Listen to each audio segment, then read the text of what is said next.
ഗാന്ധിജിക്ക് നമ്മളോട് എന്താണ് പറയാനുള്ളത് എന്നതിനെക്കുറിച്ചുള്ള പല തട്ടിലുള്ള ആലോചനകളാണ് ഈ 5 ദിവസമായിട്ട് ഇവിടെ നടക്കുന്നത്. അതിലാദ്യത്തെ 2 പ്രഭാഷണങ്ങളിൽ എന്തുകൊണ്ട് ഗാന്ധി എന്ന വിഷയത്തെ മുൻനിർത്തിയും ഗാന്ധി മുന്നോട്ട് വെച്ച പ്രതിരോധ മാർഗത്തിൻ്റെ സവിശേഷതകളെ മുൻനിർത്തിയും സച്ചിദാനന്ദൻ മാഷും ഡോക്ടർ TV മധുവും കഴിഞ്ഞ 2 ദിവസങ്ങളിലായി വളരെ സൂക്ഷ്മമായ പല ആലോചനകൾ നിങ്ങൾക്ക് മുമ്പാകെ അവതരിപ്പിച്ചിട്ടുണ്ട്.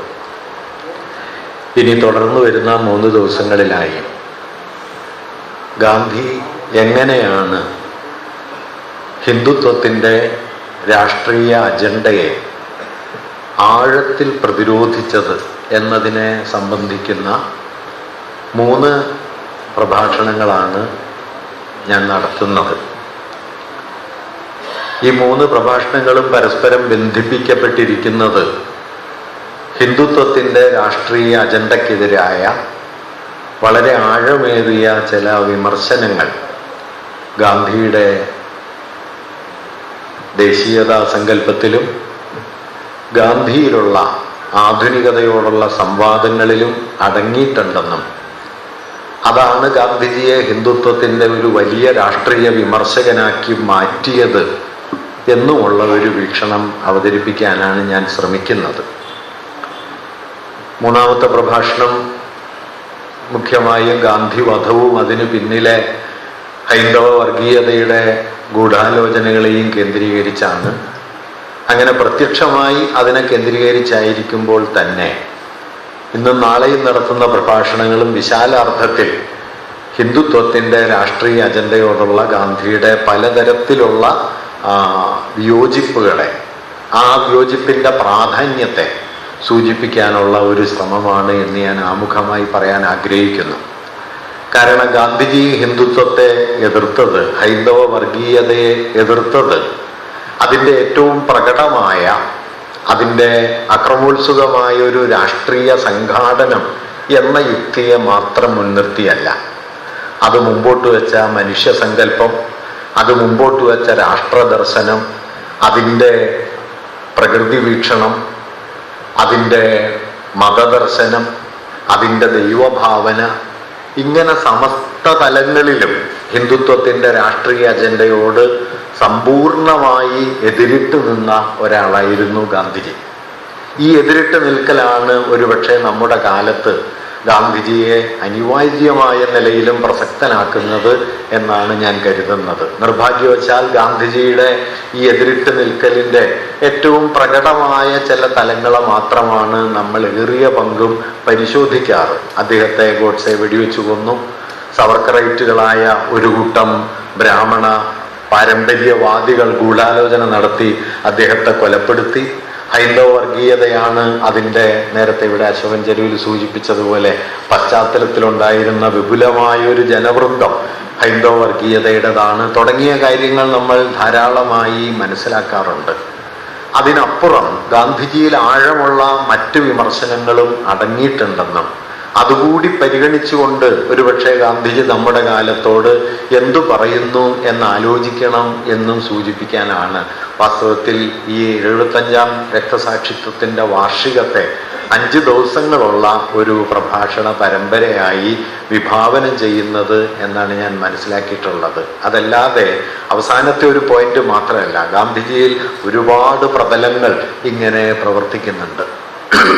ഗാന്ധിജിയെപ്പോലെ ഒരാളെ എന്ന് മാത്രമല്ല, പലരെയും, ഗാന്ധിയാകാം, അംബേദ്കർ ആകാം, മാർക്സ് ആകാം, നാരായണ ഗുരുവാകാം, ഇവരെയൊക്കെ മനസ്സിലാക്കാൻ ശ്രമിക്കുമ്പോൾ നാം പുലർത്തേണ്ട ആദ്യത്തെ ഒരു കരുതൽ, ഇവരാരും ചരിത്രത്തിൽ സ്തംഭിച്ചു നിന്ന മനുഷ്യരല്ല എന്നതാണ്. ഈ കരുതൽ വളരെ പ്രധാനമാണ്. കാരണം ചരിത്രത്തിൽ 40-50 വർഷക്കാലം സജീവമായി ഇടപെടുകയും തങ്ങൾ ഇടപെട്ട ഓരോ ചരിത്ര മുഹൂർത്തത്തോടും വളരെ ക്രിയാത്മകമായി പ്രതികരിക്കുകയും ആ കാലത്തെ അഴിച്ചുപണിയാൻ വേണ്ടി തങ്ങളെ തന്നെ സമർപ്പിക്കുകയും ചെയ്ത മനുഷ്യർ എന്ന നിലയ്ക്ക് നിന്നിടത്ത് നിന്നവരല്ല ഇവരാരും, പറഞ്ഞത് തന്നെ പറഞ്ഞുകൊണ്ടിരുന്നവരും അല്ല. അതുകൊണ്ട് ഗാന്ധിജിയെ പോലെ ഒരാളെ, അംബേദ്കറെയോ മാർക്സിനെയോ ഗുരുവിനെയോ ഒക്കെ പോലെ ചരിത്രത്തിൽ ഇടപെട്ട ഒരാളെ മനസ്സിലാക്കുമ്പോൾ നിശ്ചലരായ വ്യക്തികൾ എന്നതിനപ്പുറം ചലനാത്മകമായ പ്രക്രിയകൾ എന്ന നിലയിൽ ഇവരെ മനസ്സിലാക്കണം. ഇത് വളരെ പ്രധാനപ്പെട്ട ഒരു കാര്യമാണ്.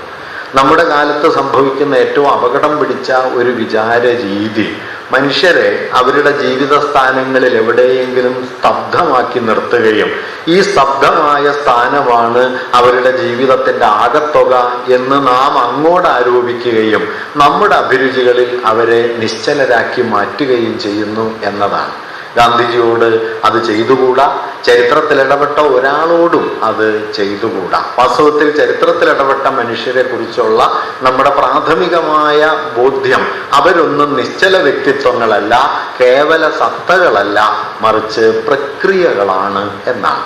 ഈ പ്രക്രിയ അവർ ചരിത്രത്തോട് ഇടപെടുന്നു, ചരിത്രം അവരിലും പ്രവർത്തിക്കുന്നു, അവർ ചരിത്രത്തെ മാറ്റിത്തീർക്കുന്നു, ചരിത്രം അവരെയും മാറ്റിത്തീർക്കുന്നു. ഈ കൊടുക്കൽ വാങ്ങലുകളുടെ പ്രകൃതം എന്താണ് എന്ന് മനസ്സിലാക്കിക്കൊണ്ടേ വാസ്തവത്തിൽ നമുക്ക് അവരെ മനസ്സിലാക്കാൻ പറ്റൂ. അല്ലെങ്കിൽ എന്തു പറ്റുമെന്ന് വെച്ചാൽ, ഒന്നാം ലോക യുദ്ധകാലത്ത് അതിൻ്റെ ആരംഭവേളയിൽ ദക്ഷിണാഫ്രിക്കയിൽ കഴിയുന്ന കാലത്ത് ഗാന്ധിജി എഴുതിയ ലേഖനങ്ങളിൽ നിന്ന് ഉദ്ധരണികൾ എടുത്തിട്ട് നിങ്ങൾക്ക് ഗാന്ധിജിയെ ഒരു വർണ്ണവെറിയനാണ് എന്ന് സ്ഥാപിക്കാൻ എളുപ്പം കഴിയും.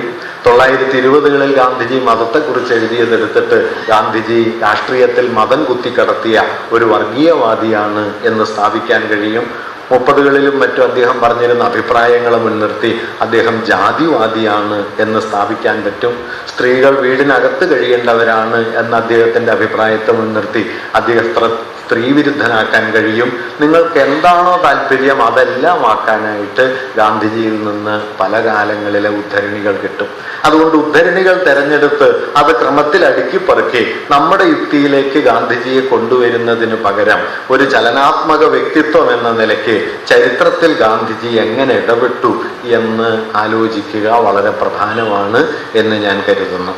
ഇത് ഞാൻ ആദ്യമേ പറഞ്ഞു തുടങ്ങുന്നത് നിർഭാഗ്യവശാൽ നമ്മുടെ കാലത്ത് ഗാന്ധിജിയെ കുറിച്ചെന്നല്ല, അംബേദ്കറെ കുറിച്ചുള്ള ആലോചനകളാകാം, മാർക്സിനെ കുറിച്ചുള്ള ആലോചനകളാകാം. ഇതൊക്കെ ഈ സ്തബ്ധവൽക്കരണത്തിന്റെ, അവരെയൊക്കെ സ്റ്റാഗ്നന്റ് പൊസിഷൻസായി നിശ്ചല സ്ഥാനങ്ങളായി ഉറപ്പിച്ചു നിർത്തി ചരിത്രത്തിലെ അവസാനമില്ലാത്ത വൈരുദ്ധ്യങ്ങൾ മാത്രമാണ് ഇവർക്കെല്ലാം ഇടയിലുള്ളത് എന്ന് സ്ഥാപിച്ചെടുക്കാനും തങ്ങളുടെ ഉടമസ്ഥാവകാശം അവർക്ക് മുകളിൽ സ്ഥാപിക്കാനുമുള്ള നിരന്തരമായ താല്പര്യങ്ങൾ അരങ്ങേറുന്നു എന്നതുകൊണ്ടാണ് ഇവരെ മനുഷ്യവംശത്തിന്റെ പൊതു താല്പര്യങ്ങൾ, പൊതു പൈതൃകങ്ങൾ എന്ന നിലയിൽ മനസ്സിലാക്കണമെന്നും അവർക്കിടയിലെ വൈരുദ്ധ്യങ്ങളെ നിശ്ചയമായും നാം മാനിക്കുമ്പോഴും അത് ചരിത്രത്തിലെ ഒരേ ഒരു ഉത്തരം, അവരെ കുറിച്ചുള്ള ഉത്തരം അതുമാത്രമല്ല എന്ന് തിരിച്ചറിയണമെന്നും കൂടി പറയാനായിട്ട് ഞാൻ ആദ്യമേ ആഗ്രഹിക്കുന്നത്. അങ്ങനെ ഒരാലോചനയിലൂടെ നമുക്ക് ഗാന്ധിജിയിലേക്ക് കടക്കേണ്ടതുണ്ട്. ഗാന്ധിജി ധാരാളമായി സ്വന്തം അഭിപ്രായങ്ങളെ തിരുത്തിക്കൊണ്ടിരുന്ന ആളാണ് എന്ന് നിങ്ങൾക്കറിയാം. അദ്ദേഹം ഏതാണ്ട് 1890-കൾ മുതൽ, അതിൻ്റെ തുടക്കം മുതൽ, ദക്ഷിണാഫ്രിക്കയിൽ എത്തിച്ചേർന്ന കാലം മുതൽ 48-ൽ മരിക്കുന്നത് വരെ, കൊല്ലപ്പെടുന്നത് വരെ അദ്ദേഹം സാമൂഹ്യ ജീവിതത്തിൻ്റെ കേന്ദ്രത്തിലുണ്ടായിരുന്നു.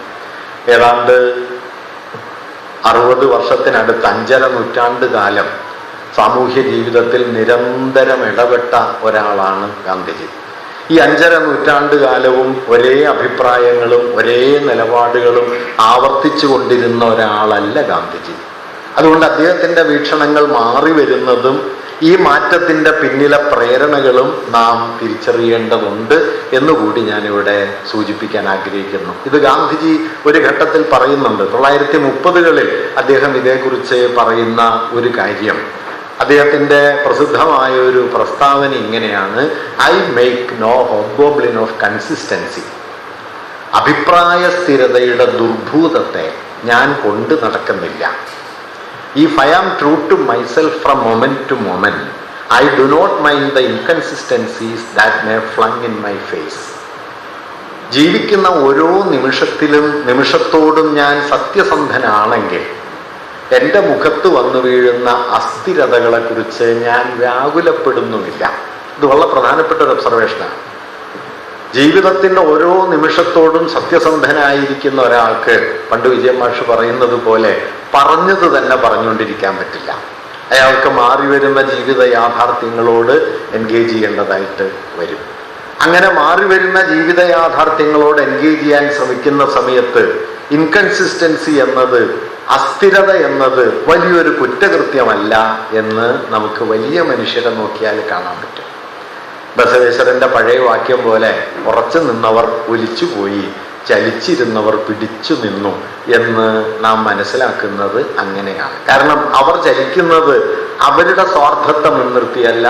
ചരിത്രം മാറുന്നു, ജീവിത ഗതി മാറുന്നു, അതിൻ്റെ യാഥാർത്ഥ്യത്തെ അവർ അഭിസംബോധന ചെയ്യുന്നു. അവരുടെ മാറ്റത്തിൻ്റെ പിന്നിലുള്ള ഒരു അടിസ്ഥാന പ്രേരണ അതാണ്. ഗാന്ധിജി ഇന്ന് നാം ചർച്ച ചെയ്യുന്ന ഒരു വിഷയം ഗാന്ധിജിയും ആധുനികതയുമായുള്ള സംവാദങ്ങൾ എന്ന നിലയിലാണ്. ഒരു നിലയിൽ ഒരു കൗതുകമുള്ള വിഷയമാണ്. കാരണം ഗാന്ധിജി ആധുനികതയ്ക്കെതിരാണ് എന്ന് തീർപ്പാക്കപ്പെട്ട നിലയിലാണ് മിക്കവാറും നാം ഗാന്ധിജിയെ മനസ്സിലാക്കി വരുന്നത്. നമ്മുടെ നാട്ടിൽ ഉള്ള ഒരു പ്രധാനപ്പെട്ട പരിപാടി എന്താണെന്ന് വെച്ച് കഴിഞ്ഞാൽ ബൈനറികൾ ഉണ്ടാക്കലാണ്, വിപരീത ദ്വന്ദ്ങ്ങൾ ഉണ്ടാക്കലാണ്. അതുകൊണ്ട് ഇന്ത്യയിലെ ആധുനികതയുടെ പ്രതിനിധി നെഹ്റു ആണെന്നും ഗാന്ധി ആധുനികതയുടെ വിപരീതമാണ് എന്നും നാം കഴിഞ്ഞൊരു 10-40 കൊല്ലമായിട്ടോ 50 വർഷമായിട്ടൊക്കെ പറഞ്ഞുറപ്പിച്ച് വച്ചിട്ടുണ്ട്. അതുകൊണ്ട് ആധുനിക വിരുദ്ധനായ, മതവാദിയായ, കേവല അധ്യാത്മവാദിയായ, പാരമ്പര്യവാദിയായ ഒരാളായി ഗാന്ധിജിയെ പ്രതിഷ്ഠിക്കുക എന്നത് ഇന്ത്യയിൽ ദീർഘകാലമായിട്ട് നടന്നു വരുന്ന ഒരു വിചാര രീതിയാണ്. ഇതിൻ്റെ ഗുണഭോക്താക്കൾ പലരുണ്ട്. അതിലൊരു കൂട്ടര് ആധുനികതാ മൂല്യങ്ങൾക്കെതിരെ നിലകൊള്ളുന്ന വർഗീയവാദികളാണ് എന്നതും നാം ഓർക്കേണ്ടതുണ്ട്. അതുകൊണ്ട് എന്തായിരുന്നു ഗാന്ധിജിയും ആധുനികതയും തമ്മിലുള്ള വിനിമയങ്ങൾ എന്നത് നാം കുറച്ചുകൂടി സൂക്ഷ്മമായിട്ട് ആലോചിക്കേണ്ടതുണ്ട്. അങ്ങനെ ആലോചിക്കാൻ തുടങ്ങുമ്പോൾ ഒന്നാമതായി തിരിച്ചറിയേണ്ട ഒരു കാര്യം, ആധുനികത എന്ന്, മോഡേണിറ്റി എന്നതിൻ്റെ മലയാള പരിഭാഷ എന്ന നിലയിലാണ് ആധുനികത എന്ന് നാം പറയുന്നത്. ആധുനികത എന്നത് ഏകമാനവും സുനിശ്ചിതവുമായ ഒരൊറ്റ പ്രതലത്തിൽ നിലകൊള്ളുന്ന ഒന്നല്ലെന്നും ആധുനികതയ്ക്കുള്ളിൽ തമ്മിൽ പോരടിക്കുന്ന ധാരാളം ബലങ്ങൾ ഉണ്ടായിരുന്നു എന്നും ആ ബലങ്ങൾ തമ്മിലുള്ള നിരന്തരമായ സംവാദങ്ങളും സംഘർഷങ്ങളും കൂടി ഉൾപ്പെട്ടതാണ് ആധുനികത എന്നും മറ്റൊരു നിലയ്ക്ക് പറഞ്ഞാൽ ആധുനികത ഒരു കേവല സത്തയോ നിത്യമായ കുറെ മൂല്യങ്ങളോ അല്ല, വൈരുദ്ധ്യാത്മകമായ ഒരു ചരിത്ര പ്രക്രിയയാണ് എന്ന് നാം ആദ്യം തിരിച്ചറിയണം. ഇതിലെന്തിനോടാണ് ഗാന്ധിജി ഇടഞ്ഞത്, എന്തിനോടാണ് അദ്ദേഹം സംവദിച്ചത്, എന്തിനെയാണ് സ്വീകരിച്ചത് എന്ന് വേറിട്ട് മനസ്സിലാക്കിയില്ലെങ്കിൽ നാം ആധുനികതയെ ശാശ്വതവൽക്കരിക്കും, ആധുനികതയെ സത്താവൽക്കരിക്കും, കേവലമായ ഒരു സ്ഥാനമായി പ്രതിഷ്ഠിക്കും, മറുപുറത്ത് ഗാന്ധിജിയെയും പ്രതിഷ്ഠിക്കും. അതുകൊണ്ട് ഗാന്ധി ഒരു ആധുനിക വിരുദ്ധനാണ് എന്ന തീർപ്പിൽ എത്തിച്ചേരുകയും ചെയ്യും. അതുകൊണ്ട് ഗാന്ധിജിയെ ഒരു പ്രക്രിയയായി മനസ്സിലാക്കണമെന്ന് ഞാൻ പറഞ്ഞതുപോലെ നാം ഒരു പ്രക്രിയാരൂപത്തിൽ മനസ്സിലാക്കേണ്ട ഒന്നാണ് ആധുനികത എന്ന ചരിത്ര സന്ദർഭവും. അതിൻ്റെ വിശദാംശങ്ങളിലേക്ക് ഞാൻ അല്പം കൂടി കഴിഞ്ഞു വരാം. ഇവിടെ ഒരു കാര്യം കൂടി ഞാൻ ഗാന്ധിജിയുടെ ഒരു നിരീക്ഷണം എന്ന നിലയിൽ അവതരിപ്പിക്കാൻ ആഗ്രഹിക്കുന്നു. അത് തന്നെ കുറിച്ച് തന്നെയുള്ള അദ്ദേഹത്തിൻ്റെ ഒരു ഒബ്സർവേഷനാണ്. ഒരു നിരീക്ഷണം ഞാൻ പറഞ്ഞു, എനിക്ക് അഭിപ്രായ സ്ഥിരത എന്നത് ഒരു ദുർഭൂതമാണ്. ഹോബ്ഗോബ്ലിൻ എന്ന വാക്ക് അദ്ദേഹം എമേഴ്സണിൽ നിന്ന് കടമെടുക്കുന്നതാണ്. എമേഴ്സൺ അദ്ദേഹത്തിന്റെ ചിന്താജീവിതത്തെ സ്വാധീനിച്ച പ്രധാനപ്പെട്ട ഒരു പാരമ്പര്യത്തിന്റെ പ്രതിനിധിയാണ്. എമേഴ്സൺ ഒറ്റക്കൊരാളല്ല. Emerson, Henry Thoreau, John Ruskin, Tolstoy, Carpenter, ഇങ്ങനെ ഒരു കൂട്ടം ചിന്തകന്മാരെ ഗാന്ധിജി വലിയ തോതിൽ ആശ്രയിക്കുന്നുണ്ട്. ഈ ചിന്തകന്മാരെ പൊതുവിൽ പരിഗണിച്ചാൽ നാം കാണുന്ന ഒരു കാര്യം, 18-ാം നൂറ്റാണ്ടൊടുവിലും 19-ാം നൂറ്റാണ്ടിന്റെ ആരംഭത്തിലുമൊക്കെ ആദ്യകാല ആധുനികത വ്യാവസായിക നാഗരികതയായി പരിണമിക്കുന്ന സമയത്ത്, ഏർലി മോഡേണിസം എന്നത് ഇൻഡസ്ട്രിയൽ മോഡേണിറ്റിയായി പരിണമിക്കുന്ന ഒരു സമയത്ത് അതിനോട് വളരെ വിമർശനാത്മകമായ നിലപാടെടുത്ത ഒരു ചിന്താ പാരമ്പര്യത്തിന്റെ പ്രതിനിധികളാണ് ഇവർ എന്നത് നാം വേറിട്ട് കാണണം. ഇവരാരും വെറും യാഥാസ്ഥിതികരോ വെറും കാൽപ്പനികരോ അല്ല, മറിച്ച് പുതുതായി രൂപപ്പെട്ടു വരുന്ന വ്യാവസായിക നാഗരികത ഉളവാക്കുന്ന പ്രതിസന്ധികളോട് സവിശേഷമായ നിലയിൽ പ്രതികരിക്കാൻ 19-ാം നൂറ്റാണ്ടിൽ പല രൂപത്തിൽ ശ്രമിച്ച ആളുകളാണ് വാസ്തവത്തിൽ ഇവരെല്ലാം. ഈ പാരമ്പര്യത്തിൽ ഒരാളാണ് എമേഴ്സൺ. എമേഴ്സന്റെ വാക്കിൽ നിന്നാണ് ഈ ഹോബ്ഗോബ്ലിൻ എന്ന വാക്ക് ഗാന്ധിജി സ്വീകരിക്കുന്നത് എന്നാണ് എനിക്ക് തോന്നിയിട്ടുള്ളത്. എമേഴ്സൺ അത് ഉപയോഗിക്കുന്നുണ്ട്. അത് വെച്ചാണ് അദ്ദേഹം പറയുന്നത്, ഞാൻ അഭിപ്രായ സ്ഥിരതയുടെ ഈ ദുർഭൂതത്തെ കൊണ്ടു നടക്കുന്നില്ല എന്നത്. തന്നെ കുറിച്ചുള്ള ഗാന്ധിയുടെ മറ്റൊരു പ്രഖ്യാതമായ നിരീക്ഷണം ഇങ്ങനെയാണ്. നമ്മൾ ഗാന്ധിസം എന്ന് പറയും. വാസ്തവത്തിൽ ഗാന്ധി അങ്ങനെ ഒരു വീക്ഷണത്തിനെതിരായിരുന്നു. അദ്ദേഹം പറയുന്നത് ഇങ്ങനെയാണ്: I do not know who is a Gandhian. ആരാണ് ഒരു ഗാന്ധിയൻ എന്ന് എനിക്കറിയില്ല. Gandhism is a meaningless word for me. എന്നെ സംബന്ധിച്ച് ഗാന്ധിസം എന്നത് നിരർത്ഥകമായ ഒരു വാക്കാണ്. An ism follows the propounder of a system. ഒരു ഇസം എന്ന് പറയുന്നത് അതിൻ്റെ സ്ഥാപകന്റെ, അതിൻ്റെ അവതാരകനെ പിന്തുടരുന്ന ഒന്നാണ്. അതിൻ്റെ അവതാരകനെ പിന്തുടരുകയാണ് ചെയ്യുന്നത്. I am not one, hence I cannot be the cause of an ism. അങ്ങനെ ഒരു ഇസത്തിന്റെ അവതാരകനല്ല ഞാൻ. അതുകൊണ്ട് തന്നെ ഗാന്ധിസം എന്ന ഒരു ഇസത്തിന്റെ പ്രാരംഭ സ്ഥാനമാകാൻ എനിക്ക് കഴിയുകയും ഇല്ല. If one is built up, it will not endure. അങ്ങനെ ഒന്ന് നിങ്ങൾ പണിതീർത്താൽ, ഗാന്ധിസം എന്ന ഒരു ഇസം പണിതീർത്താൽ അത് നിലനിൽക്കുകയില്ല. And if it does, it will not be Gandhism. ഇനി നിങ്ങൾ അങ്ങനെ ഒന്ന് ഉണ്ടാക്കിയെടുക്കുകയാണെങ്കിൽ അത് ഗാന്ധിസം ആവുകയുമില്ല. ഇങ്ങനെ തൻ്റെ പേരിൽ, ഇത് ഗാന്ധി സാന്ദർഭികമായി പറയുന്നതാണ്. ഗാന്ധിയുടെ ചിന്താരീതിയുടെ ഒരു സവിശേഷത എന്താണെന്ന് വെച്ചാൽ, കനപ്പെട്ട വാക്കുകളിൽ ചിന്താപദ്ധതി താൻ അവതരിപ്പിക്കുകയാണ് എന്ന പരിവേഷങ്ങളൊന്നുമില്ലാതെയാണ് ഗാന്ധിജി സംസാരിക്കുക.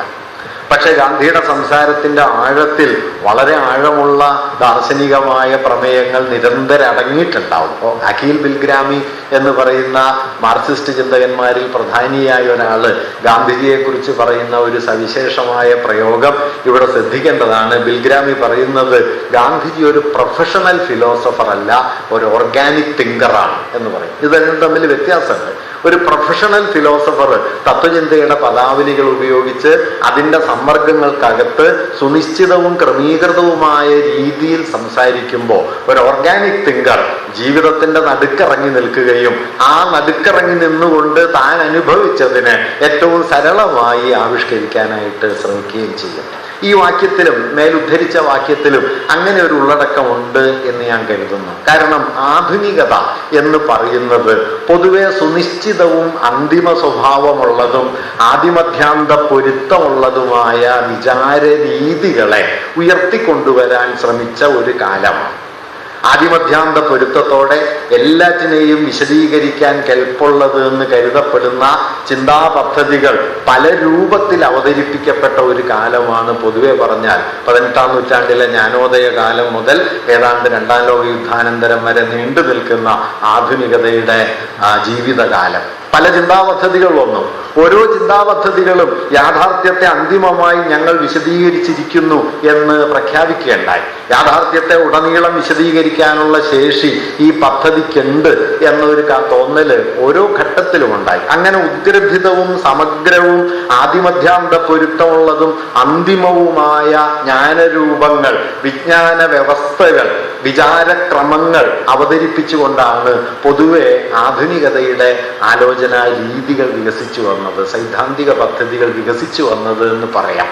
പക്ഷേ ഗാന്ധിജി സ്വയം കരുതുന്നത് അങ്ങനെ താനൊരു അന്തിമ സ്ഥാനമാണെന്നോ ആദിമധ്യാന്ത പൊരുത്തമുള്ളതായ ഒരു ചിന്താ പാരമ്പര്യം, വിചാരക്രമം, പ്രസ്ഥാനക്രമം തനിക്കുണ്ടെന്നോ അല്ല, മറിച്ച് താൻ അഴിഞ്ഞു കിടക്കുന്നു എന്നതാണ്. ഇത് വളരെ പ്രധാനപ്പെട്ട ഒരു കാര്യമാണ്. ഗാന്ധിയിലുടനീളം നാം കാണുന്ന ഒരു പ്രധാനപ്പെട്ട കാര്യം ഒരുപക്ഷെ ഈ അഴിയലാണ് എന്ന് വേണമെങ്കിൽ കാണാം. അദ്ദേഹം ഇന്ത്യയിലെ വികസിച്ചു വരാനിരുന്ന പിൽക്കാലത്ത് വലിയ തോതിൽ ഉന്നയിക്കപ്പെട്ട ഒരു ബലിഷ്ഠ ദേശീയതയോട് ഏറ്റവും ആഴത്തിലടഞ്ഞ ആളുകളിൽ ഒരാൾ ഗാന്ധിജിയാണ് എന്ന് കാണാൻ പറ്റും.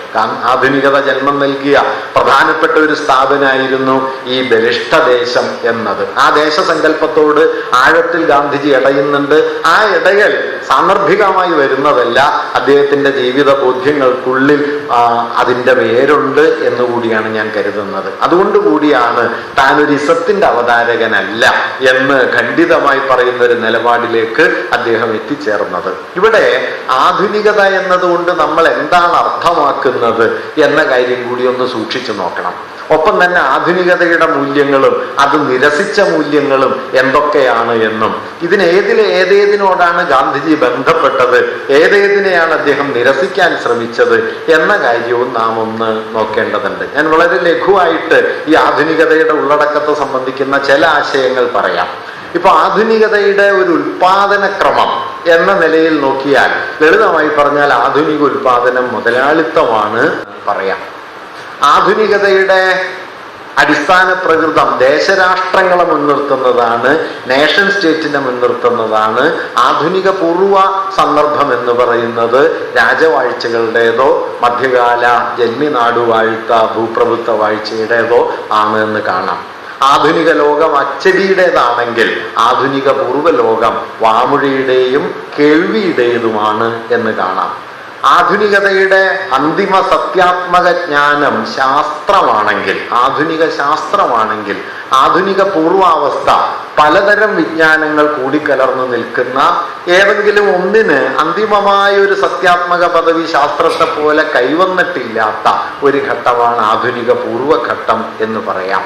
ആധുനിക ലോകം സൗരകേന്ദ്രിതമായ ഒരു പ്രപഞ്ചാവബോധത്തെ, ഗലീലിയോയും കോപ്പർനിക്കസും ഒക്കെ വഴി വികസിച്ചു വരുന്ന സൗരകേന്ദ്രിതമായ ഒരു പ്രപഞ്ചാവബോധത്തെയാണ് ഉൾക്കൊള്ളുന്നതെങ്കിൽ, ആധുനിക പൂർവ്വ സന്ദർഭം പഴയ ടോളമി മുതൽ ആരംഭിക്കുന്ന ഭൂമിയെ കേന്ദ്രമാക്കുന്ന ഒരു പ്രപഞ്ചബോധത്തെ ആണ് ആവിഷ്കരിക്കാൻ ശ്രമിച്ചത് എന്ന് പറയാം. ഇനിയും ധാരാളം ഘടകങ്ങൾ നമുക്കിതിൽ ചേർക്കാം. അങ്ങനെ നോക്കിയാൽ മുതലാളിത്തവും വ്യാവസായികതയും അച്ചടിയും സൗരകേന്ദ്രിത പ്രപഞ്ചബോധവും ആധുനിക ശാസ്ത്രവും ദേശരാഷ്ട്രങ്ങളും എല്ലാം ഉൾപ്പെട്ടു നിൽക്കുന്ന ഒരു ചരിത്ര സന്ദർഭത്തെയാണ് പൊതുവെ നാം മൊഡേണിറ്റി, ആധുനികത, ചിലരിപ്പോൾ ആധുനികത്വം എന്ന് അതിൻ്റെ മൂല്യവ്യവസ്ഥയെ കൂടി ചേർത്ത് വിശേഷിപ്പിച്ചു പോരുന്നുണ്ട് എന്ന് നാം പറഞ്ഞു പോരുന്നത്. ഇത് ഭൗതികമായ ചില അടിസ്ഥാനങ്ങൾ നാടുവാഴ്ത്തത്തിന് പകരം മുതലാളിത്തത്തിലേക്കും കൃഷിക്ക് പകരം വ്യവസായത്തിലേക്കും പരിണമിച്ചെത്തുന്നു എന്നിടത്ത് അവസാനിക്കുന്നില്ല. അത് ലോകബോധത്തിന്റെ പുതിയ പ്രകാരങ്ങളെയും ഒപ്പം കൂട്ടിക്കൊണ്ടുവരുന്നു. ഇത് രണ്ടും കൂടി ചേർന്ന ഒരു വിപുല വ്യൂഹത്തെ മാത്രമേ നമുക്ക് ആധുനികത എന്ന് പറയാൻ പറ്റൂ. എന്താണ് പുതുതായി വന്ന ലോകബോധത്തിന്റെ ആധാരങ്ങൾ, ആധുനിക ലോകബോധത്തിന്റെ ആധാരങ്ങൾ? ആധുനിക പൂർവ്വലോകബോധം പൊതുവെ പറഞ്ഞാൽ മതാത്മകമാണ്, മതകേന്ദ്രിതമാണ് എങ്കിൽ ആധുനിക ലോകബോധം അടിസ്ഥാനപരമായി മതനിരപേക്ഷമാകാൻ ശ്രമിക്കുന്ന ഒന്നാണ്. ആധുനികതയുടെ പൂർവഘട്ടം അത് പ്രാദേശികമായ ജീവിതക്രമങ്ങളാണെങ്കിൽ ആധുനികതയുടെ ആദർശം സാർവദേശീയതയാണ് എന്ന് പറയാം. ആധുനിക പൂർവ്വലോകം വിശ്വാസബന്ധിതമാണെങ്കിൽ ആധുനികതയുടെ അടിസ്ഥാനം യുക്തിവിചാരമാണ് എന്ന് പറയാം. ആധുനികതയ്ക്ക് മുമ്പ് മനുഷ്യൻ പറ്റങ്ങളായിട്ടാണ് സ്വയം മനസ്സിലാക്കിയിരുന്നതെങ്കിൽ ആധുനികത മനുഷ്യരെ ഒറ്റയ്ക്കൊരാളായി, ഇൻഡിവിജ്വൽ എന്ന് നാം വിളിക്കുന്ന ഒറ്റയ്ക്കൊരാളായി മനുഷ്യരെ പുനർനിർവചിച്ചു എന്ന് പറയാം. ആധുനിക പൂർവമായ ലോകബോധം സ്തബ്ധമോ ചാക്രികമോ ആണെങ്കിൽ, ഒന്നുകിൽ നിശ്ചലമായി നിൽക്കുന്ന കാലം അല്ലെങ്കിൽ കറങ്ങിക്കൊണ്ടിരിക്കുന്ന ചാക്രികമായ കാലം എന്ന സങ്കല്പത്തിലാണെങ്കിൽ ആധുനികമായ കാലബോധം രേഖീയമായ പുരോഗതിയുടേതാണ്. ലീനിയർ പ്രോഗ്രസ് എന്ന് വിളിക്കാവുന്ന പടിപടിയായി പുരോഗമിക്കുന്ന ഒന്നായി കാലത്തെ മനസ്സിലാക്കുന്നുണ്ട്. ആധുനിക പൂർവഘട്ടം നാടുവാഴ്ത്തത്തിൻ്റെയോ രാജാധികാരത്തിൻ്റെയോ ആണെങ്കിൽ ആധുനിക ഘട്ടം ജനാധിപത്യത്തിൻ്റെതാണ് എന്ന് പറയാം. ആധുനിക പൂർവ്വ സന്ദർഭം സമൂഹത്തെ പല തട്ടുകളായി കാണുകയും ആ തട്ടുകൾ സ്വാഭാവികമായ വ്യത്യാസമാണ് എന്ന് കരുതുകയും അസമത്വം ജന്മസഹജമാണ്, ദൈവഹിതമാണ് എന്ന് കരുതുകയും ചെയ്യുന്നുണ്ടെങ്കിൽ ആധുനികത സമത്വത്തെ ഒരടിസ്ഥാന മൂല്യമാക്കിയ കാലമാണ് എന്ന് പറയാം. ആധുനിക പൂർവം വ്യവസ്ഥാനിഷ്ഠമാണെങ്കിൽ ആ വ്യവസ്ഥയ്ക്കുള്ളിലാണ് ഓരോ മനുഷ്യരും നിലനിൽക്കുന്നത് എന്ന് കരുതുന്നുണ്ടെങ്കിൽ ആധുനിക ലോകം എന്ന് പറയുന്നത് ഉച്ഛൃംഖലമായ സ്വാതന്ത്ര്യത്തെക്കുറിച്ചുള്ള ഒരു ബോധത്തിന്റെ കാലമാണ്. റൂസോന്റെ പ്രസിദ്ധമായ വാക്യം നമുക്ക് ഓർക്കാം, man is bone free everywhere but he is in chains. മനുഷ്യൻ സ്വതന്ത്രനായി ജനിച്ചിരിക്കുന്നു, പക്ഷേ വ്യവസ്ഥകൾ അവനെ ചങ്ങലയ്ക്കുള്ളിലാക്കിയിരിക്കുന്നു. അതുകൊണ്ട് വ്യവസ്ഥയുടെ ചങ്ങലയാണ്, അല്ലാതെ മാനുഷിക യാഥാർത്ഥ്യം അടിസ്ഥാനപരമായി അസ്വാതന്ത്ര്യത്തിൻ്റെതല്ല, അവ്യവസ്ഥയുടേതല്ല എന്നാണ് ആധുനികത കരുതിയത്. ഇങ്ങനെ മതനിരപേക്ഷതയെയും സാർവദേശീയതയെയും യുക്തിബോധത്തെയും വ്യക്തിബോധത്തെയും പുരോഗതിയെയും ജനാധിപത്യത്തെയും സാമൂഹ്യ സമത്വം എന്ന ആശയത്തെയും സ്വാതന്ത്ര്യത്തെയും ഒക്കെ ഉൾക്കൊള്ളുന്ന ഒരു മൂല്യമണ്ഡലവും ഒരു അവബോധക്രമവും മുതലാളിത്തവും വ്യവസായവും ദേശരാഷ്ട്രവും അച്ചടിയും ആധുനിക ശാസ്ത്രവും സൂര്യകേന്ദ്രിതമായ പ്രപഞ്ചസങ്കല്പവും എല്ലാം ഉൾക്കൊള്ളുന്ന ഭൗതിക ആധാരങ്ങളും ഒത്തിണങ്ങി നിൽക്കുന്ന ഒരു ജീവിത സന്ദർഭത്തെ ഏതാണ്ട് 18-ാം നൂറ്റാണ്ടിലെ ഫ്രഞ്ച് ചിന്തയിലെ ജ്ഞാനോദയം മുതൽ 2ാം ലോക യുദ്ധാനന്തരം വരെ മനുഷ്യവംശത്തിന്റെ സാമൂഹ്യ അവബോധത്തെ നിർണയിച്ച ഭൗതികവും അവബോധപരവുമായ ചട്ടക്കൂടുകളെ ആകെ ചേർത്തിട്ടാണ് നാം ആധുനികത എന്ന് പറഞ്ഞു പോരുന്നത്. ഞാനിങ്ങനെ പറയുമ്പോൾ ഒരു കാര്യമുണ്ട്, മലയാളത്തിൽ ഈ വാക്ക് വളരെ കൺഫ്യൂസിംഗ് ആണ്. കാരണം മലയാളത്തിൽ മോഡേണിറ്റി എന്നുള്ള അർത്ഥത്തിലും മോഡേണിസം എന്നുള്ള അർത്ഥത്തിലും ആധുനികത എന്ന് നാം പൊതുവെ ഉപയോഗിക്കാറുണ്ട്. പയ്യപ്പ മടിക്കർ ഒരു ആധുനിക കവിയാണ് എന്ന് പറഞ്ഞാൽ തെറ്റൊന്നുമില്ല. നാരായണഗുരു ആധുനിക കേരളത്തിന്റെ സ്രഷ്ടാവാണ് എന്ന് പറഞ്ഞാലും തെറ്റില്ല. കാരണം രണ്ടിടത്ത് നമ്മൾ ആധുനിക എന്ന് ഉപയോഗിക്കുന്നത് പക്ഷെ രണ്ടർത്ഥത്തിലാണ്. ഒന്ന്, ആധുനികതാ പ്രസ്ഥാനം ഒരു കലാസാഹിത്യ പ്രവണത എന്ന നിലയിലാണ് അയ്യപ്പണിക്കർ ആധുനിക കവിയാണെന്ന് പറയുന്നത്. മറ്റതാകട്ടെ ഒരു വിപുലമായ ചരിത്രബന്ധത്തെ ആകമാനം സൂചിപ്പിച്ച് പഴയ ലോകത്തിൽ നിന്ന് പുതിയ ലോകത്തിലേക്കുള്ള ഒരു പരിവർത്തനത്തിന്റെ ആകമാനമുള്ള ഒരു ക്രമത്തെയാണ് ആധുനികം എന്ന് നാരായണഗുരുവിനെ കുറിച്ച് പറയുമ്പോൾ നാം ഉദ്ദേശിക്കുന്നത്. മലയാളത്തിൽ ഈ രണ്ടിനും ഒരു വാക്ക് ഉപയോഗിക്കാറുണ്ട്. അത് തെറ്റാണെന്ന് പറയല്ല, പക്ഷെ അർത്ഥവ്യത്യാസമുണ്ട്. അതുകൊണ്ട് ആധുനികത എന്ന് പറയുന്ന ഞാൻ ഈ പറഞ്ഞ പ്രവണതകളെ മുഴുവൻ നിങ്ങളൊന്ന് ശ്രദ്ധാപൂർവം നോക്കിയാല് അതില് നമുക്ക് ധാരാളം ഘടകങ്ങൾ കൂടിക്കലർന്നിട്ടുണ്ട്. ഞാൻ ഈ പറഞ്ഞത് മാത്രമൊന്നുമല്ല കേട്ടോ, വിശദാംശങ്ങളിൽ ഇനിയും ധാരാളം ഘടകങ്ങളെ ആലോചിച്ചാൽ കണ്ടെത്താൻ കഴിയും. നമ്മുടെ ഒരു വിഷയം അതല്ലാത്തത് കൊണ്ട് ഞാൻ അതിൻ്റെ വിശദാംശങ്ങളല്ല അധികം പറയാൻ ശ്രമിക്കുന്നത്. മറിച്ച് ഈ ഘടകങ്ങൾ തമ്മിലുള്ള കൊടുക്കൽ വാങ്ങലുകളിലൂടെ നിലവിൽ വരുന്ന ഒരു ജീവിതബോധവും അതിൻ്റെ പ്രകാരഭേദങ്ങളുമാണ് ആധുനികത എന്നതുകൊണ്ട് നാം അർത്ഥമാക്കുന്നത്. ഈ ആധുനികത സാർവത്രികമായി ഏകമുഖമായിട്ടാണോ ജീവിച്ചത്? ഇത് വളരെ പ്രധാനപ്പെട്ട ഒരു ചോദ്യമാണ്. ഇന്ത്യയിൽ ആധുനികതയുടെ ലോകം വന്നതുപോലെയാണോ യൂറോപ്പിൽ ആധുനികത അവതരിച്ചത്? ഇപ്പൊ സമീപകാലത്ത് അന്തരിച്ച ലോകത്തെ പ്രധാനപ്പെട്ട മാർക്സിസ്റ്റ് ചിന്തകന്മാരിൽ ഒരാളായിരുന്ന സമീർ അമീൻ ആധുനികതയെ കുറിച്ച് പറഞ്ഞ വളരെ പ്രധാനപ്പെട്ട ഒരു നിരീക്ഷണമുണ്ട്. അദ്ദേഹം ഒറ്റക്കൊരാളല്ല, ഒരുപാട് പേർ പറയുന്നുണ്ട് ഈ ആശയം. പക്ഷെ അദ്ദേഹം അത് സംഗ്രഹിച്ചു പറഞ്ഞ ഒരു വാക്യം ഇതാണ്: ആധുനികത അതിൻ്റെ ജനനത്തിലും വളർച്ചയിലും മുതലാളിത്തത്തോടൊപ്പമായിരുന്നു എന്നതാണ്. മുതലാളിത്തത്തിൽ ബന്ധിതമായ നിലയിലാണ് ആധുനികത വളർന്നത്. ജ്ഞാനോദയ മൂല്യങ്ങൾ മാത്രമായി മതനിരപേക്ഷത, ജനാധിപത്യം, സമത്വം, സ്വാതന്ത്ര്യം, പുരോഗതി തുടങ്ങിയ ജ്ഞാനോദയത്തിന്റെ മൂല്യവ്യവസ്ഥ മാത്രമായി നിങ്ങൾ ആധുനികതയെ മനസ്സിലാക്കിയാൽ ആധുനികതയുടെ ഭൗതികാധാരത്തിലുണ്ടായിരുന്ന ഈ അടിസ്ഥാനപരമായ ഒരു ഘടകത്തെ, മുതലാളിത്തം എന്ന ഘടകത്തെ കാണാതിരുന്നാൽ അതിൻ്റെ മൂർത്ത പ്രകൃതത്തെ കൈവിട്ടുപോകും. നമ്മുടെ നാട്ടിൽ ആധുനികതയെക്കുറിച്ചുള്ള ചർച്ചയിലുള്ള ഒരു പ്രധാന പരാധീനത എന്താണെന്ന് വെച്ച് കഴിഞ്ഞാൽ അതിനെ ഒരു മൂല്യവ്യവസ്ഥയായി ചുരുക്കുകയും അതിൻ്റെ മൂർത്ത ജീവിതത്തെ മിക്കവാറും കൈവിടുകയും ചെയ്യും. അപ്പൊ മുതലാളിത്താണ് മനുഷ്യനെ സ്വതന്ത്രനാക്കിയത്. സമീർ അമീൻ പറയുന്ന ഒരു ഉദാഹരണം കൂടി ഇവിടെ വളരെ പ്രധാനപ്പെട്ടതാണ്. സമീർ അമീൻ പറയുന്ന ആ ഉദാഹരണം എന്താന്ന് വെച്ചാൽ അദ്ദേഹം പറയുന്നത് മുതലാളിത്തം ലോകത്ത് 2 മഹാവിപ്ലവ മുദ്രാവാക്യങ്ങൾ ഉണ്ടാക്കി, മഹാവിപ്ലവങ്ങൾ നടത്തി. ഒന്ന് ഫ്രഞ്ച് വിപ്ലവമാണ്, മറ്റൊന്ന് അമേരിക്കൻ വിപ്ലവമാണ്. ഫ്രഞ്ച് വിപ്ലവത്തിന്റെ മുദ്രാവാക്യം സ്വാതന്ത്ര്യം, സമത്വം, സാഹോദര്യം എന്നിവയാണ്. നമുക്ക് വളരെ പ്രസിദ്ധമായ മുദ്രാവാക്യങ്ങളാണ്, ലിബർട്ടി, ഇക്വാലിറ്റി ആൻഡ് ഫ്രറ്റേണിറ്റി. പക്ഷെ ഫ്രഞ്ച് വിപ്ലവം മുമ്പോട്ട് വെച്ച ഈ മുദ്രാവാക്യത്തിന്റെ അവതാരകരായ ഫ്രഞ്ച് ബൂർഷ്വാസി, ആ ബൂർഷ്വാസിക്ക് ഈ മുദ്രാവാക്യത്തെ സമ്പൂർണമായി സാക്ഷാത്കരിക്കുക സാധ്യമല്ല. കാരണം സമത്വം എന്ന മുദ്രാവാക്യത്തെ ബൂർഷ്വാസി സാക്ഷാത്കരിക്കാൻ ശ്രമിച്ചാൽ അത് ആത്യന്തികമായി ബൂർഷ്വാസിയെ തന്നെ റദ്ദാക്കുക. അതുകൊണ്ട് വിളിച്ച മുദ്രാവാക്യം വിളിച്ചവർ തന്നെ നടപ്പാക്കുമെന്ന് പ്രതീക്ഷിക്കരുത്. ചിലപ്പോൾ അങ്ങനെയാണ്. വിളിച്ച മുദ്രാവാക്യം വിളിച്ചവർക്കെതിരായി പോകും. അതുകൊണ്ട് സമീർ അമീൻ പറയുന്നത് ബൂർഷ്വാസി ഈ സ്വാതന്ത്ര്യം, സമത്വം, സാഹോദര്യം എന്ന ഫ്രഞ്ച് വിപ്ലവത്തിന്റെ മുദ്രാവാക്യം ഉച്ചത്തിൽ വിളിച്ചെങ്കിലും ബൂർഷ്വാസി നടപ്പിലാക്കിയ മുദ്രാവാക്യം അമേരിക്കൻ വിപ്ലവത്തിൻ്റെതാണ്. അമേരിക്കൻ വിപ്ലവത്തിന്റെ മുദ്രാവാക്യം വ്യത്യസ്തമാണ്. ലിബർട്ടി ആൻഡ് പ്രോപ്പർട്ടി, സ്വാതന്ത്ര്യവും സ്വത്തുടമസ്ഥതയും. എന്താണ് സ്വാതന്ത്ര്യത്തിന്റെ മാനദണ്ഡം? അത് സാഹോദര്യമല്ല, അത് സമത്വമല്ല, അത് സ്വത്തുടമസ്ഥതയാണ്. നോക്കൂ, നാം ഇന്ന് അനുഭവിക്കുന്ന സ്വാതന്ത്ര്യത്തിന്റെ അടിസ്ഥാന യുക്തി സമത്വമോ സാഹോദര്യമോ അല്ല, സ്വത്തുടമസ്ഥതയാണ്. നിങ്ങൾക്ക് സ്വത്തുടമസ്ഥനാകാനുള്ള അവകാശമുണ്ട് എന്നതിലാണ് നിങ്ങൾ സ്വതന്ത്ര വ്യക്തിയായിരിക്കുന്നത്. നിങ്ങളുടെ റൈറ്റ് ടു ലിബർട്ടി എന്ന് പറഞ്ഞു കഴിഞ്ഞാൽ റൈറ്റ് ടു പ്രോപ്പർട്ടിയാണ്, അല്ലാതെ റൈറ്റ് ടു ഫ്രറ്റേണിറ്റി അല്ല, റൈറ്റ് ടു ഇക്വാലിറ്റി അല്ല. സമത്വത്തിനുള്ള സ്വാതന്ത്ര്യം സ്വാതന്ത്ര്യമാണെന്ന് ഭരണഘടന പറയില്ല. സാഹോദര്യത്തിനുള്ള സ്വാതന്ത്ര്യം സ്വാതന്ത്ര്യമാണെന്ന് ഭരണഘടന പറയില്ല. മറിച്ച് സ്വത്തവകാശത്തിനുള്ള സ്വാതന്ത്ര്യം സ്വാതന്ത്ര്യമാണ്.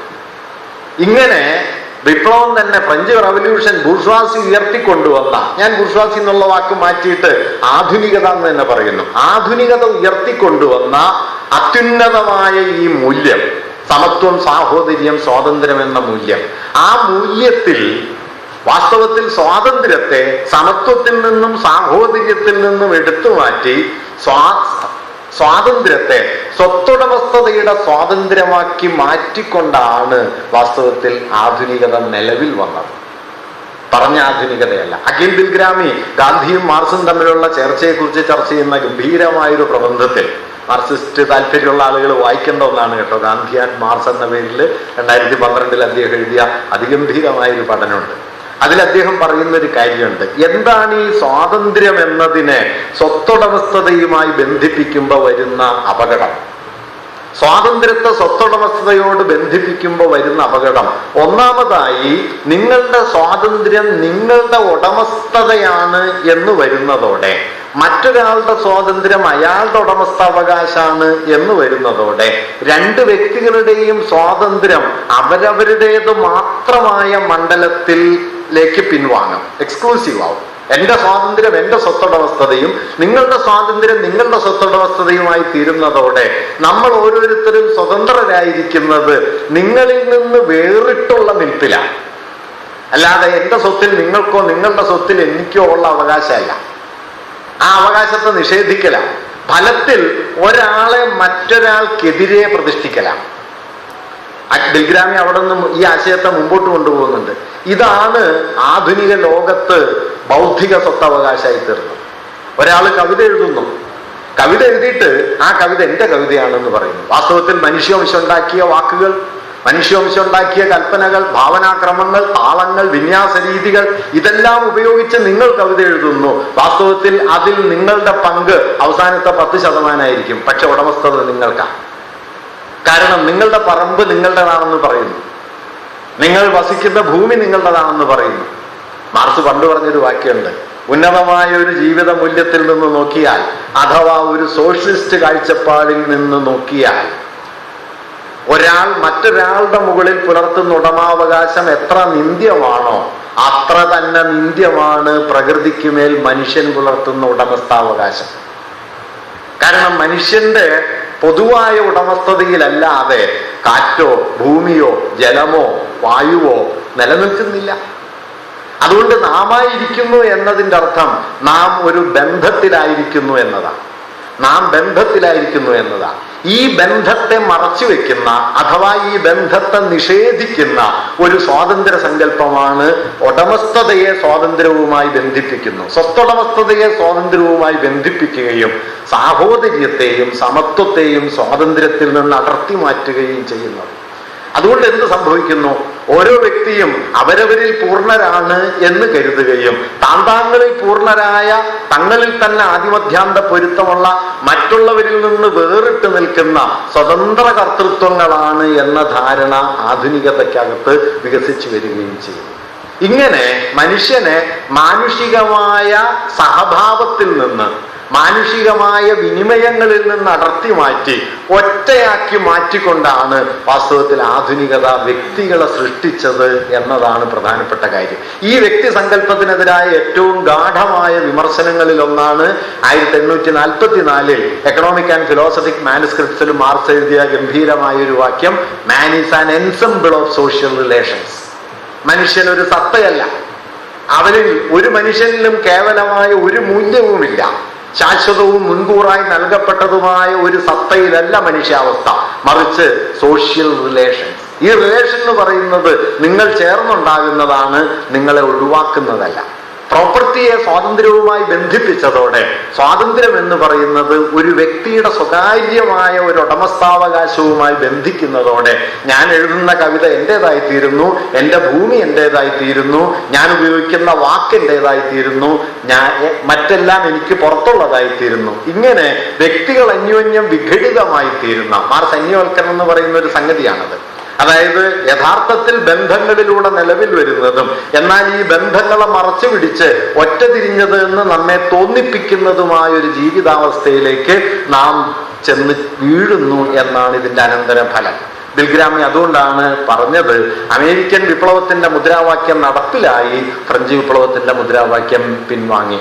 സ്വാതന്ത്ര്യം, സമത്വം, സാഹോദര്യം എന്ന സ്വാതന്ത്ര്യത്തെ സമത്വ സാഹോദര്യങ്ങളോട് ബന്ധിപ്പിക്കുന്ന മൂല്യവ്യവസ്ഥ പിൻവാങ്ങി, പകരം സ്വാതന്ത്ര്യത്തെ സ്വത്തുടമസ്ഥതയോട് ബന്ധിപ്പിക്കുന്ന മൂല്യവ്യവസ്ഥ നിലവിൽ വന്നു. ഗാന്ധി ഇങ്ങനെ ഒന്നും പറഞ്ഞിട്ടില്ല, പക്ഷെ ഗാന്ധി ഒരു വാക്യം പറയുന്നുണ്ട്, അത് ശ്രദ്ധിക്കേണ്ട ഒരു വാക്യമാണ്. ഗാന്ധി ഇതിനെക്കുറിച്ച് ആധുനികതയോടുള്ള ഗാന്ധിയുടെ വിമർശനത്തിന്റെ കാതൽ എന്ന് പറയാവുന്ന ഒരു വാക്യത്തിൽ ഗാന്ധി ഇങ്ങനെ പറയുന്നുണ്ട്, many problems can be solve by remembering that money is their god. നിങ്ങൾക്ക് ആധുനിക ലോകത്തോട്, അദ്ദേഹം ആധുനികത എന്നുള്ള വാക്കൊന്നും ഉപയോഗിക്കുന്നില്ല, അദ്ദേഹം മോഡേൺ സിവിലൈസേഷൻ എന്നുള്ള വാക്കാണ് ഉപയോഗിക്കുന്നത്. അതിന് കാരണങ്ങളുണ്ട് കേട്ടോ, ഞാനത് പറയാം. പണമാണ് ദൈവം എന്ന് അവർ കരുതുന്നു എന്നതാണ് അവരുടെ അടിസ്ഥാന പ്രശ്നമെന്ന് മനസ്സിലാക്കിയാൽ നിങ്ങൾക്ക് പല പ്രശ്നങ്ങൾക്കുള്ള പരിഹാരമാകും എന്ന് ഗാന്ധി പറയുന്നുണ്ട്. ഈ റിലേഷനെ കാണാതെ ഉടമസ്ഥതയെ കേന്ദ്രമാക്കുക എന്നത്. ഇങ്ങനെ ആധുനികത, ഞാൻ പറഞ്ഞു വന്നത്, അതുകൊണ്ട് പറഞ്ഞ ആധുനികതയും ഭരിച്ച ആധുനികതയും ഒന്നാണോ?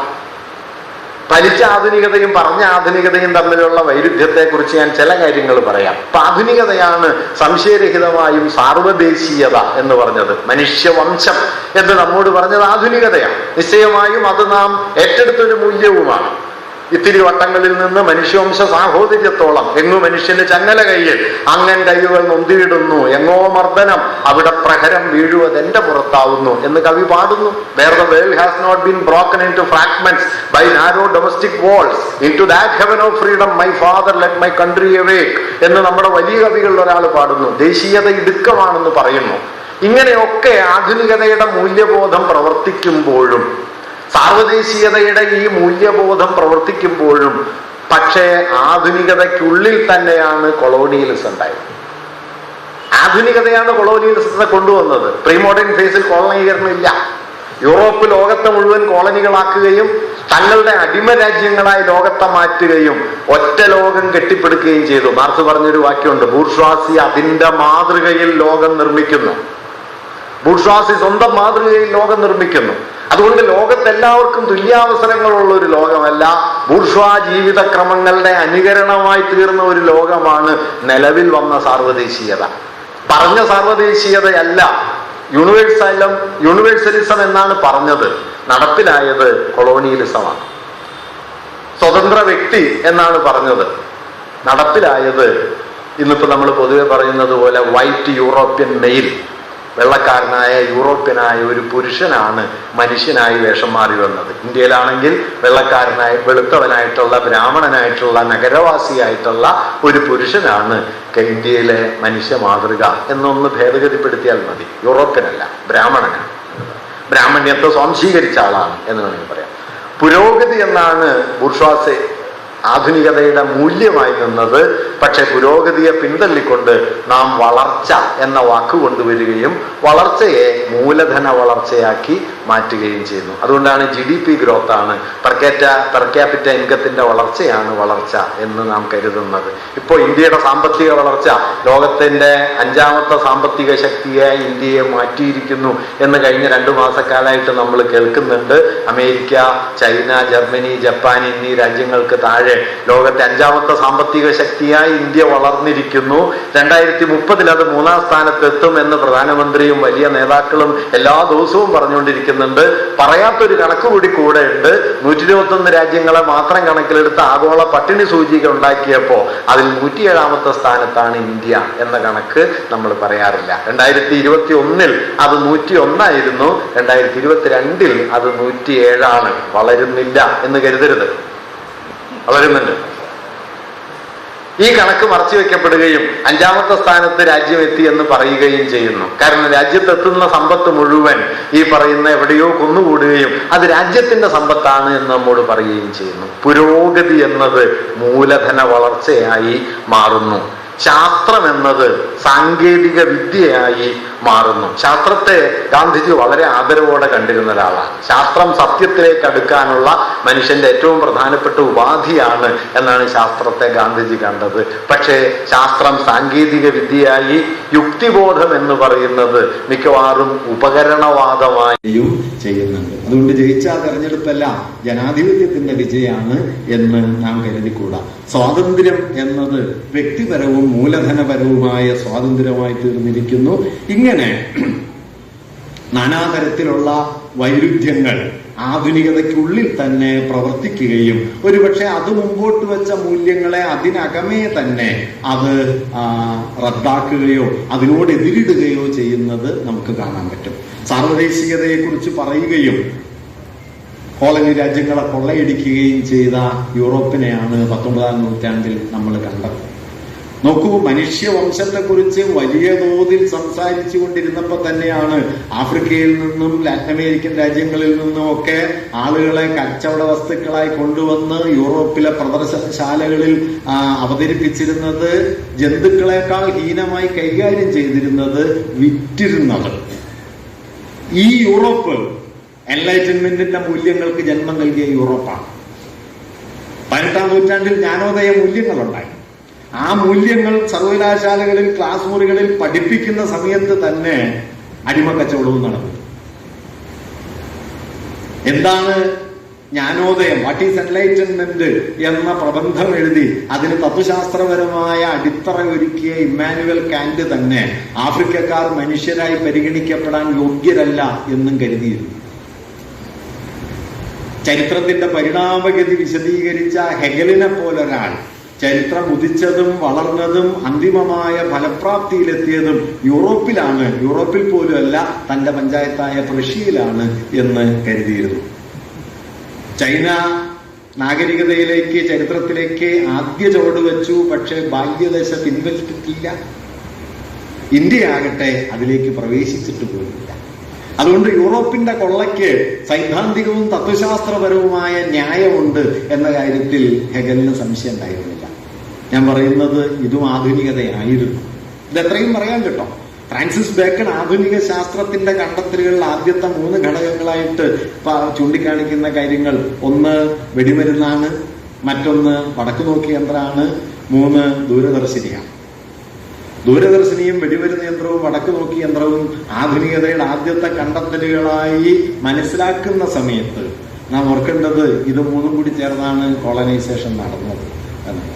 ഞാൻ അതിന്റെ അർത്ഥം ആധുനിക ശാസ്ത്രം അതിൽ തന്നെ കോളനിയാണ് എന്ന് പറയല്ല, മറിച്ച് പറഞ്ഞതും ഫലിച്ചതും തമ്മിലുള്ള വൈരുദ്ധ്യം പ്രബലമായിരുന്നു. ഈ വൈരുദ്ധ്യത്തിനുള്ളിൽ കടന്നിട്ടാണ് മാർക്സ് പറയുന്ന ഒരു വാക്യം വരുന്നത്, ബൂർഷ്വാസി സ്വന്തം മാതൃകയിലാണ് ലോകം നിർമ്മിക്കുന്നത്. അത് മനുഷ്യവംശം എന്ന് പറയുമെങ്കിലും ആ മനുഷ്യവംശത്തിൽ വാസ്തവത്തിൽ ബൂർഷ്വാ മനുഷ്യരേ ഉള്ളൂ. അത് ലോക നാഗരികത. മാർക്സിന്റെ തന്നെ പ്രസിദ്ധമായ മറ്റൊരു വാക്യമുണ്ട്, world history has never existed, history has world history a result. ലോക ചരിത്രം എന്നൊന്ന് ഒരിക്കലും നിലനിന്നില്ല, ഉള്ള ചരിത്രം ലോക ചരിത്രമായി എന്നതാണ് ഫലം. ഉള്ള ചരിത്രം ഏതായിരുന്നു? ഉള്ളവരുടെ ചരിത്രമായിരുന്നു. ഇത് ഞാൻ പറഞ്ഞത് അതുകൊണ്ട് ആധുനിക ലോകം എന്ന് പറയുന്നതിൽ ഈ ഒരു വൈരുദ്ധ്യം നിലനിൽക്കുകയും ഈ വൈരുദ്ധ്യത്തെ അക്കാലത്ത് തന്നെ ചിലരൊക്കെ തിരിച്ചറിയാൻ തുടങ്ങുകയും ചെയ്തിരുന്നു എന്നുകൂടി നാം ഗാന്ധിയും ആധുനികതയും തമ്മിലുള്ള വിനിമയങ്ങളെ കുറിച്ച് ആലോചിക്കുമ്പോൾ മനസ്സിലാക്കേണ്ടതുണ്ട്. ഈ ഒരു പശ്ചാത്തലം ഞാൻ ഇത്രയും പറഞ്ഞെന്താന്ന് വെച്ച് കഴിഞ്ഞാൽ, ആധുനികത എന്ന വാക്ക് നമുക്കൊക്കെ വളരെ പരിചിതമാണ്, നമുക്കൊക്കെ അറിയാവുന്ന, നമ്മൾ സാധാരണ തെറ്റിദ്ധരിക്കുന്ന ഒരു കാര്യമാണ്. നമ്മൾ അറിഞ്ഞതിനേക്കാൾ ആഴത്തിൽ അതിൽ വൈരുദ്ധ്യങ്ങൾ ഉണ്ട് എന്നുള്ളത് സൂചിപ്പിക്കാൻ കൂടി വേണ്ടിയിട്ടാണ് ഞാൻ ഇത്രയും കാര്യം പറഞ്ഞത്. ഇനി ഇവിടെ നിന്ന് നമുക്ക് ഗാന്ധി എന്ന വ്യക്തിയിലേക്കും അദ്ദേഹം ആധുനികതയോട് പുലർത്തിയ സംവാദ ബന്ധങ്ങളെ കുറിച്ചും ചില കാര്യങ്ങൾ പറയാം. ഗാന്ധി സ്വയമേവ ആധുനികതയ്ക്കുള്ളിൽ ജീവിച്ച ഒരാളാണ്. രാജ്കോട്ടിൽ അദ്ദേഹം, അതുപോലെ തന്നെ ഇംഗ്ലണ്ടിലൊക്കെ അദ്ദേഹം വിദ്യാഭ്യാസം നേടി. ആ വിദ്യാഭ്യാസം ഒന്നാം തരം ഒരു ഇംഗ്ലീഷ് ജെന്റിൽമാൻ ആവാനുള്ള പരിശീലനമായിരുന്നു എന്ന് നമുക്ക് അദ്ദേഹത്തിന്റെ ജീവിത ചരിത്രത്തിൽ നിന്ന് അറിയാം. അദ്ദേഹം നന്നായി ഇംഗ്ലീഷ് പഠിച്ചു, അദ്ദേഹം നന്നായി വക്കീൽ പരീക്ഷ പാസ്സായി, അദ്ദേഹം പാശ്ചാത്യ സമ്പ്രദായങ്ങൾ പരിശീലിക്കുന്നു. സായാഹ്ന സവാരിക്ക് ഇറങ്ങുമ്പോൾ ധരിക്കാനായിട്ട് ഈവനിങ് കോട്ട് തയ്പ്പിക്കുകയും അത് ധരിച്ച് ഈവനിങ് വാക്കിന് പോവുകയും ചെയ്യുന്ന ഒരാളായിരുന്നു. വെസ്റ്റേൺ മാതൃകയിൽ പാശ്ചാത്യ രീതിയിൽ വയലിൻ വായിക്കാൻ പഠിച്ച ആളായിരുന്നു അദ്ദേഹം വെസ്റ്റേൺ ഡാൻസ് പഠിച്ച ആളായിരുന്നു. ഒരുപക്ഷെ ഗാന്ധിയെ കുറിച്ച് ആലോചിക്കാവുന്നതിന്റെ അങ്ങേയറ്റം അതാണ്. ഗാന്ധിക്ക് വെസ്റ്റേൺ ഡാൻസ് അറിയായിരുന്നു, അതും പഠിച്ച ഒരാളായിരുന്നു ഗാന്ധിജി. അങ്ങനെ പാശ്ചാത്യ രീതികളോടും അതിന്റെ മൂല്യവ്യവസ്ഥയോടും ഞാൻ ഒരു കാര്യം കൂടി പറയാൻ കേട്ടോ. അദ്ദേഹം ഇംഗ്ലണ്ടിൽ ചെല്ലുന്ന സമയത്ത് അദ്ദേഹത്തിന് സംസ്കൃതം അറിയാനേ വയ്യ. ജീവിതകാലത്ത് അദ്ദേഹം സംസ്കൃതം ആഴത്തിൽ പഠിച്ചിട്ടേ ഇല്ല. അദ്ദേഹം ഇംഗ്ലണ്ടിൽ ചെല്ലുന്ന കാലത്ത് അദ്ദേഹം ഇന്ത്യയിലെ ഒരു മതഗ്രന്ഥവും വായിച്ചിട്ടില്ല, ഒരു ഇതിഹാസ ഗ്രന്ഥവും വായിച്ചിട്ടില്ല. ഇംഗ്ലീഷിലെ തിയോസഫിസ്റ്റുകളായ രണ്ട് സുഹൃത്തുക്കൾ പറഞ്ഞതനുസരിച്ചിട്ടാണ് ഗാന്ധി ആദ്യം ഭഗവത്ഗീത പോലും വായിക്കുന്നത്. അത് ഇംഗ്ലീഷിലാണ് വായിക്കുന്നത്. ഫ്രഞ്ച് വിപ്ലവത്തിന്റെ ശതാബ്ദിക്ക് 1789 ഫ്രഞ്ച് വിപ്ലവത്തിന്റെ ശതാബ്ദി 1889 പാരീസിൽ നടക്കുമ്പോൾ അതിൽ പങ്കെടുക്കാനായിട്ട് പാരീസിൽ എത്തിയ ഒരാളാണ് ഈ ഗാന്ധി. അങ്ങനെ ആധുനികതയോട് വലിയ ബന്ധം പുലർത്തിയ ആളാണ്.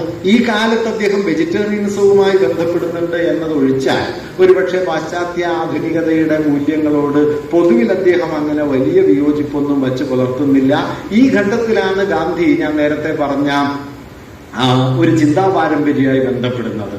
തോറോയും എമേഴ്സണും ടോൾസ്റ്റോയും റസ്കിനും ഒക്കെ ഉൾപ്പെടുന്ന, കാർപ്പൻറ്ററും ഒക്കെ ഉൾപ്പെടുന്ന ഒരു ചിന്താ പാരമ്പര്യവുമായി ബന്ധപ്പെടുകയും അവരുയർത്തുന്ന ഈ വ്യാവസായിക നാഗരികതയോടുള്ള വിമർശനങ്ങളെ അദ്ദേഹം മനസ്സിലാക്കാൻ ശ്രമിക്കുകയും അതിൽ തന്നെ അദ്ദേഹം ജോൺ റസ്കിനെയും ടോൾസ്റ്റോയെയും വളരെ ആഴത്തിൽ ഉൾക്കൊള്ളാൻ ശ്രമിക്കുകയും ചെയ്യുന്നുണ്ട്. വാസ്തവത്തിൽ ഗാന്ധിയുടെ രണ്ട് പ്രധാനപ്പെട്ട സ്രോതസ്സുകൾ എന്ന് പറയുന്നത് ഒന്ന് ജോൺ റസ്കിനാണ്. റസ്കിന്റെ അൺ ടു ദിസ് ലാസ്റ്റ് എന്ന ഗ്രന്ഥം അദ്ദേഹം പരിഭാഷപ്പെടുത്തിയിട്ടുണ്ട്. ഗുജറാത്തി ഭാഷയിലേക്ക് അദ്ദേഹം പരിഭാഷപ്പെടുത്തിയ ഒരു ഗ്രന്ഥമാണ്. ടോൾസ്റ്റോയിൽ നിന്നാണ് അദ്ദേഹം തൊഴിലിന്റെ അന്തസ്സ് എന്ന് പറയുന്ന ഒരു ആശയത്തെ കണ്ടെടുത്തത്.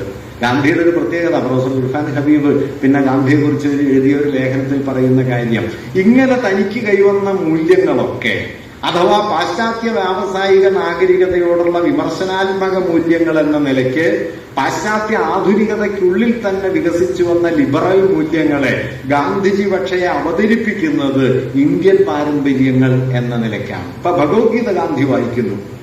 ഭഗവത്ഗീത വായിച്ചിട്ട് ഗാന്ധിജി അതിൽ കണ്ടെത്തുന്നത് ഒന്ന് അഹിംസയാണ്, മറ്റൊന്ന് സത്യബോധമാണ്, തൊഴിലിന്റെ അന്തസ്സാണ്. ഇർഫാൻ അതേക്കുറിച്ച് പറയുന്ന മനോഹരമായ ഒരു വാക്യം, ഗീതയിൽ ഇല്ലാത്തതെല്ലാം ഗാന്ധി ഗീതയിൽ കണ്ടുപിടിച്ചു എന്നാണ്. ഇപ്പോ ഭഗവത്ഗീത നോക്കിയാൽ അറിയാമല്ലോ, യുദ്ധം വേണ്ടാന്ന് വെച്ച് നിർത്തിപ്പോയി ഒരാളെ തിരിച്ചുകൊണ്ട് വന്ന് ഈ കണ്ട യുദ്ധം മുഴുവൻ ജയിച്ചതാണ് ഭഗവത്ഗീത. അത് അഹിംസയാണ് എന്ന് ഗാന്ധി കരുതുന്നു. 18-ാം അധ്യായത്തിലെ അവസാന ഭാഗത്ത് കൃഷ്ണൻ പറയുന്ന ഒരു കാര്യം, നീ എത്ര നന്നായി പരധർമ്മം അനുഷ്ഠിച്ചാലും അതിനേക്കാൾ എത്രയോ മികച്ചത് ഏറ്റവും മോശമായി ചെയ്യുന്ന സ്വധർമ്മമാണ്. ഈ ധർമ്മം എന്ന് കേട്ട് വ്യാകുലപ്പെടരുത്, ജാതി എന്നാണ് അതിന്റെ അർത്ഥം. ജാതിധർമ്മം, അതായത് നിന്റെ കുലത്തിന് നിന്റെ ജാതിക്ക് വിധിച്ചിട്ടുള്ള ധർമ്മം എന്തോ അതെത്ര മോശമായി അനുഷ്ഠിച്ചാലും എത്ര മികവോടെയും മറ്റൊരു ജാതിയുടെ ധർമ്മം അനുഷ്ഠിക്കുന്നതിനേക്കാൾ നല്ലത് സ്വധർമ്മം, സ്വജാതി ധർമ്മം അനുഷ്ഠിക്കലാണ് എന്ന് ഗീത പറഞ്ഞുറപ്പിക്കുന്നുണ്ട്. 18-ാം അധ്യായത്തിലെ അവസാന ഭാഗത്ത് അതുണ്ട്. ഇതെല്ലാം വായിച്ചതിന് ശേഷം പക്ഷെ ഗാന്ധി കരുതിയത് തൊഴിലിന്റെ അന്തസ്സിനെ കുറിച്ച്, മനുഷ്യർക്കിടയിലുള്ള സമത്വത്തെ കുറിച്ച്, അല്ലെങ്കിൽ ഈ പറയുന്ന അഹിംസയെ കുറിച്ച് ഗീത പറയുന്നുണ്ട് എന്നുള്ളതാണ്. വാസ്തവത്തിൽ ഗാന്ധിജി അവിടെ ചെയ്യുന്ന ഒരു കാര്യം എന്താണെന്ന് വെച്ച് കഴിഞ്ഞാല്, ഗാന്ധിജി ഞാൻ നേരത്തെ പറഞ്ഞതുപോലെ താൻ ഉൾക്കൊണ്ട വിമർശനാത്മക മൂല്യങ്ങളെയും ഇന്ത്യൻ പാരമ്പര്യമെന്ന് താൻ കരുതുന്ന ആശയങ്ങളെയും കൂട്ടിയിണക്കുകയും, ഇർഫാൻ ഹബീബിന്റെ വാക്കുകളിൽ പറഞ്ഞാല് പാരമ്പര്യത്തിന്റെ പരിവേഷത്തിനുള്ളിൽ ആധുനികതയുടെ മൂല്യങ്ങളെ ഉയർത്തിക്കൊണ്ടുവരികയുമാണ് ഗാന്ധിജി ചെയ്യുന്നത്. ഇതാണ് ഗാന്ധിയുടെ ഒരു വൈരുദ്ധ്യാത്മകത. ഗാന്ധിജിയുടെ പദാവലി പാരമ്പര്യത്തിൻ്റെതാണ്, ഗാന്ധിജി ഉന്നയിക്കുന്ന മൂല്യം ആധുനികതയുടേതാണ്. മനുഷ്യർ തുല്യരാണ് എന്ന് ഗാന്ധിജി ഉറപ്പിച്ചു പറഞ്ഞു. അല്ലെങ്കിൽ അക്രമം സ്വീകാര്യമല്ല എന്ന് പറഞ്ഞു. നോക്കൂ, അഹിംസ എന്ന് പറയുന്നത് ഇന്ത്യയുടെ ഒരു പാരമ്പര്യമൊന്നുമല്ല.